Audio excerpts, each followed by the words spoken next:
Good afternoon, everyone. My name is Rohit. I'm president of Ranger Federation of Asia, and I'm also a proud panda. I've been with WWF for 11 years. I'm going to complete my 11th year next month. We're talking about wildlife crime here. It's the greatest threat wildlife species are facing, the poaching crisis. 20,000 elephants killed every year. Pangolins are struggling. But the key point here is, we all talk about extinction. We have been talking about extinction since morning. I have witnessed it. I started my career in WWF on 1st December 2007, and the last tiger was photographed in that landscape in Cambodia on 15th November 2007. Knowing that species was there 2 weeks back, and now it's not there, the feeling is appalling. But it's not like we are not making progress. We are making progress. We have examples like Nepal, where they have achieved zero poaching. We know that people are more aware of the pangolin crisis. But I feel in all this number of success and crisis, one thing which is missing, or the one key stakeholder that has been completely forgotten, or at least not getting the attention or the recognition they deserve, is the rangers. These are the men and women working on the front line. They are the ones responsible for protecting and monitoring and saving the wild areas we all love to see. All of you, many of you actually support rangers. We all have been working on rangers. But what has been missing is the understanding of the working condition of rangers. We can't just do a few trainings and forget about rangers. That's what I decided in WWF 18 months back, that we're going to understand.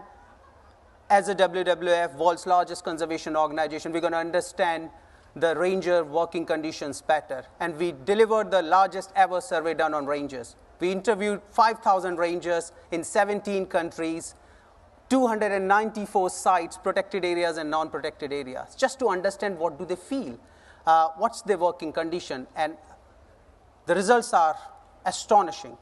Let me share some results with you. Rangers work under extremely difficult conditions. 81% of them said that they are doing a dangerous job. 6% of them had malaria in the last 12 months, and 1 out of every ranger, 25% of them had malaria in the last 12 months, 6% of them had broken bones. And you would be surprised to know, it was very shocking to me, the global average for army is 5%. For rangers, is 6%. Still, in spite of all this, half of them don't get insurance.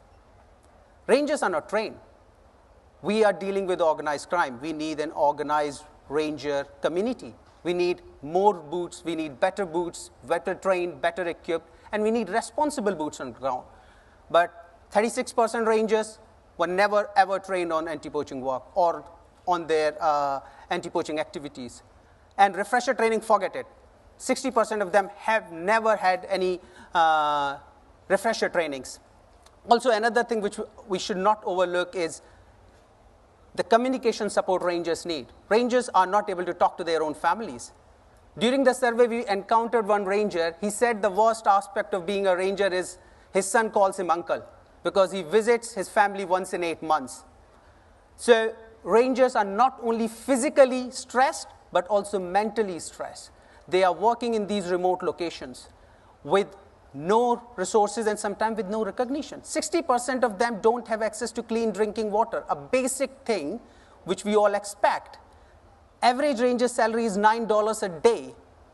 So another thing which we found out in our survey is the trust. 70% rangers believe that they need community support. Without community support, they cannot protect the park. And we also strongly believe that it doesn't matter how effective your rangers are. If the people living around the park hate you, you can't protect the park. But we also saw some concern.